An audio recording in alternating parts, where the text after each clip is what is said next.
So now you've decided that you're starting your home-based business and you've got no clue what business you're going into, because most of us decide that we want to work from home, but we're not really sure what that looks like.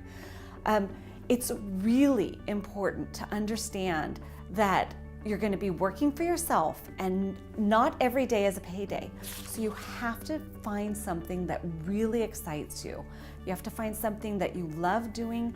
This is about to be part of your life. This is like your extra child. In the very, very short term, it's easy to come up with goals. In the short term, I want to make some money. That's easy enough. I want to make 5 figures this year. I want to make 6 figures this year. Those goals we all have. But you really need to know your long-term goals when you decide what business it is that you're going to be getting into. Sit down and make a 5-year plan. Decide, what does my life look like in 5 years? What does this house with this business in it look like in 5 years? What does my family look like in 5 years? You know, some of it you can't predict, but some of it you really know. I know that in 5 years, I still have 2 kids at home and I still have a very limited amount of time that I'm willing to give to a business. The bulk of my time needs to go to my family, and the business is a really nice part of my day, but it's still a small part of my day. In 10 years, that might be a very different plan. But now, in 5 years, do you want your business to be the business that you're still in?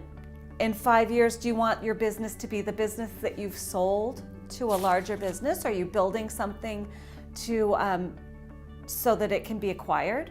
Because that's a good plan. Are you building something that you want to see in 30 years that you give to your children? Depending on what that goal is for 5 years and 10 years and 30 years out, you're going to choose your business differently and you're going to begin building it very differently. I personally, the business that I'm in now, I did not name it particularly generically. I just named a website after myself. I cannot tell you how many times I could have sold that site if it didn't have my name on it. Now, in retrospect, I'm pretty happy that I didn't sell it, but there are times where, gosh, you know, they were dangling huge numbers around, you know, people who had built the same kind of things as me. And I'm like, gosh, if it didn't say Jessica all over it, could I have sold it? So these are things to keep in mind when you're deciding what business it is that you're getting into and why you're going to be there.